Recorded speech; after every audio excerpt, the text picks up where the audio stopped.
Welcome to vidonko.com। আমি সঙ্গীতা, তোমাদের ম্যাথসের teacher. চলো দেখা যাক কি প্রবলেম আছে সলভ করার জন্য।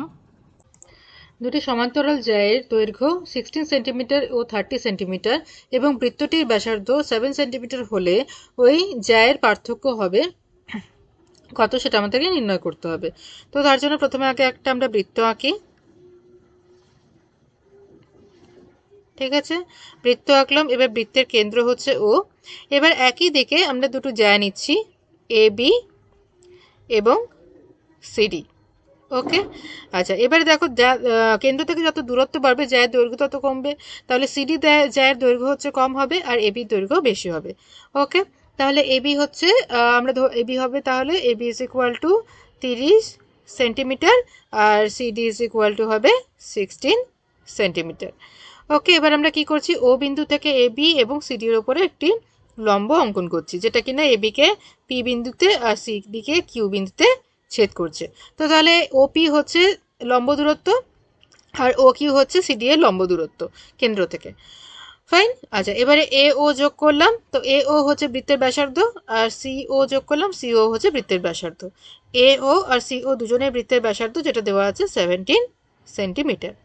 ওকে, তো এখন যেহেতু ওপি হচ্ছে এবি এর ওপরে লম্ব, তাহলে অতএব এপি ইজ ইকুয়াল টু হবে হাফ অফ এবি, কারণ আমরা জানি কেন্দ্র থেকে যদি কোনো লম্ব কোনো জ্যায়ের উপরে অঙ্কন করা হয় তাহলে সেটা জ্যাকে সমদ্বিখণ্ডিত করে। তাহলে এপি দৈর্ঘ্য হবে 15 সেন্টিমিটার। আর একইভাবে ও কিউ হচ্ছে সিডি এর ওপরে লম্ব, তো তাহলে C Q is equal to half of CD. তো সিডি আছে 16, তাহলে সিকিউ হবে 8 সেন্টিমিটার। তাহলে কি হলো, এটা হচ্ছে আমাদের 15 আর এটা হচ্ছে আমাদের 8। আর এ ও দেওয়া আছে 17 আর সিও হচ্ছে 17।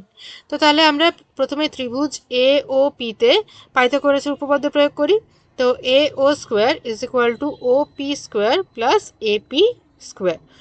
এ ও হচ্ছে 17 square is equal to O P আমাদের বের করতে হবে আর এপি হচ্ছে 15 স্কোয়ার। তো 17 square is 289. 289 is equal to OP square plus 225.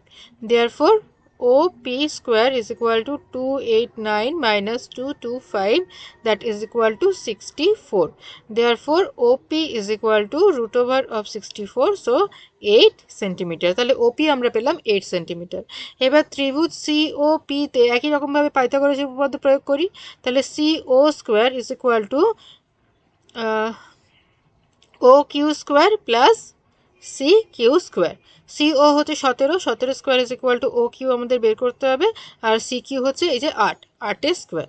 ওকে, তাহলে জাস্ট উল্টো আসছে, এখানে যেটা ক্যালকুলেশন হচ্ছে তার উল্টো ক্যালকুলেশন এখানে।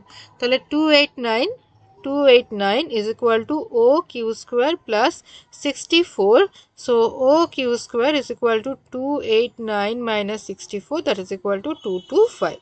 Therefore O Q is equal to root over 225, so 15 centimeter. Fine. তাহলে এই বড় দূরত্বটা হচ্ছে 15 সেন্টিমিটার আর ছোট দূরত্বটা হচ্ছে 8 সেন্টিমিটার। তো আমাদেরকে পি কিউ ডিস্টেন্সটা বের করতে হবে। ওকে, তাহলে পি কিউ কত হবে, পি কিউ হবে ও কিউ মাইনাস ওপি। তো ও কিউ আমরা পেয়েছি 15 সেন্টিমিটার আর ওপি আমরা পেয়েছি 8 সেন্টিমিটার। তাহলে বিয়োগ করে দাও, আসছে 7 সেন্টিমিটার। দেখো প্রথম অপশনটাই আছে 7 সেন্টিমিটার, এই দেখো প্রথম অপশনটাই আছে 7 সেন্টিমিটার। তাহলে option A is the correct answer. Okay, thank you for watching vidonko.com। অঙ্কের আরও প্রবলেম এবং সলিউশনের জন্য আমাদের ওয়েবসাইট অবশ্যই ব্রাউজ করো।